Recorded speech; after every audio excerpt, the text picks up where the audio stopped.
Good morning all.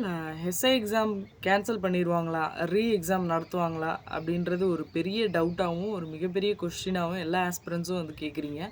எக்ஸாமை வந்து cancel பண்ணுறதுக்கான வாய்ப்புகள் ரொம்ப ரொம்ப கம்மியாக இருக்குது. ஏன்னா வந்து ஒரு எக்ஸாம்ன்றது ஒரு சின்ன விஷயம் இல்லை. அதை கவர்மெண்ட் சைட்லேருந்து நடத்துறதுக்கு சில ப்ரொசீஜர்ஸ் அண்ட் ரூல்ஸ் இருக்குது.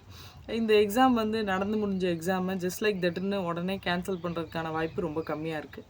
அதே நேரத்தில் வந்து தமிழ் கொஷின்ஸு ப்ளூ பிரிண்ட் படி கொஷின் கேட்கல அப்படிங்கிறதுக்காக கோர்ட் சைட்லேருந்தும் இது ஒரு கேள்வியை எழுப்பியிருக்காங்க. அப்படிங்கும்போது அதையும் நம்ம கன்சிடர் பண்ணணும். நல்லா எக்ஸாம் எழுதின எல்லா கேண்டிடேட்ஸும் எல்லா ஆஸ்பிரன்ஸும் ரொம்ப மிகப்பெரிய வருத்தத்தில் இருக்கீங்க. ஏன்னா இந்த எக்ஸாமை கேன்சல் பண்ணிடக்கூடாது. அடுத்தடுத்த மற்ற ப்ராசஸும் வந்து சீக்கிரம் நடந்தால் தான் வந்து அடுத்து வந்து நம்ம ஜாப் ஜாயின் பண்ண முடியும்னு நினைக்கிறீங்க. இதில் 1 or 2 கேண்டிடேட்ஸ் வந்து மேபி எக்ஸாம் கேன்சல் பண்ணிட்டா பெட்டர். ஏன்னா நெக்ஸ்ட் எக்ஸாமில் நம்ம இன்னும் கொஞ்சம் நல்லா அப்பியர் ஆகலாம், இன்னும் படிக்கிறதுக்கு டைம் கிடைக்கும் அப்படின்னு நினைக்கிறீங்க.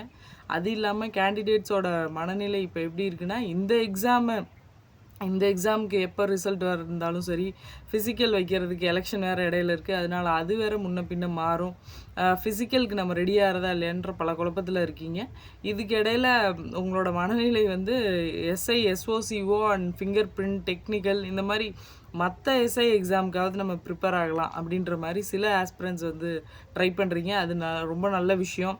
ஆனால் சில பேர் ஒரே இடத்துல இருந்துட்டு இது என்ன ஆகும், கேன்சல் ஆகுமான்னு பயத்திலே இருந்தால் எந்த மாற்றமும் நடக்காது. உங்கள் கையில் எதுவுமே இல்லை. நான் ஆல்ரெடி இதை சொல்லியிருக்கேன். ரிசல்ட்ஸ் வந்து கோர்ட் ஆர்டர் சரியாக வந்து ஒருவேளை கட் ஆஃப் வரலைன்னா என்ன பண்ணுறது, கட் ஆஃப் வந்ததுக்கப்புறமும் நம்ம ஃபிசிக்கல் வந்து சரியாக என்ன பண்ணுறது, சரியாக பண்ணலைன்னா என்ன பண்ணுறது அப்படி யோசிக்க வேணாம். நீங்கள் கட் ஆஃப் மார்க் வந்த அப்புறம் நீங்கள் செலக்ட் ஆகிட்டிங்கன்னா உங்களுக்கு வந்து கட் ஆஃப் இன்க்ரீஸ் பண்ணுறதுக்கு ஃபிசிக்கல் ஒரு சான்ஸ் இருக்குது, இன்டர்வியூ ஒரு சான்ஸ் இருக்குது. அதனால் 2 சான்ஸ் உங்களுக்கு எக்ஸாமு முடிஞ்சதுக்கப்புறம் ஒரு ரிட்டன் எக்ஸாம்ஸ் கட் ஆஃப்க்கு அப்புறம் உங்களுக்கு 2 சான்சஸ் இருக்குது உங்கள் கட் ஆஃப் இன்க்ரீஸ் பண்ணுறதுக்கு. அதனால் பயந்துக்கிட்டே டைம் வேஸ்ட் பண்ணாமல் அடுத்தடுத்து உங்கள் கட் ஆஃப் கம்மியாக வரும்னு உங்களுக்கு தெரிஞ்சாலும் அடுத்ததை இன்க்ரீஸ் பண்ணுறதுக்கு என்னென்ன விஷயங்கள் பண்ணால் அதை இன்க்ரீஸ் பண்ணலான்றதை யோசிங்க. நம்ம ஒரு நல்ல விஷயத்துக்காக தான் வந்து நம்ம ஃபார்வேர்டாக வந்து வெயிட் பண்ணிருக்க முடியும். ஒரு இல்லை எக்ஸாமை கேன்சல் பண்ணிடுவாங்க, எல்லோரும் பாஸ் ஆகிறது கஷ்டம், அப்படி நம்ம வந்து ஒரு விஷயத்துக்கு வெயிட் பண்ண முடியாது. ஒரு நல்ல விஷயத்துக்காக தான் எல்லோரும் வெயிட் பண்ணணும். அதனால் நல்ல ஆர்டர்ஸ் வரும், நல்ல ஜட்ஜ்மெண்ட் வரும், ப்ராசஸ் வந்து சீக்கிரமாக நடக்கும் அப்படிங்கிற ஒரு நல்ல விஷயத்துக்காக நம்ம வெயிட் பண்ணுவோம்.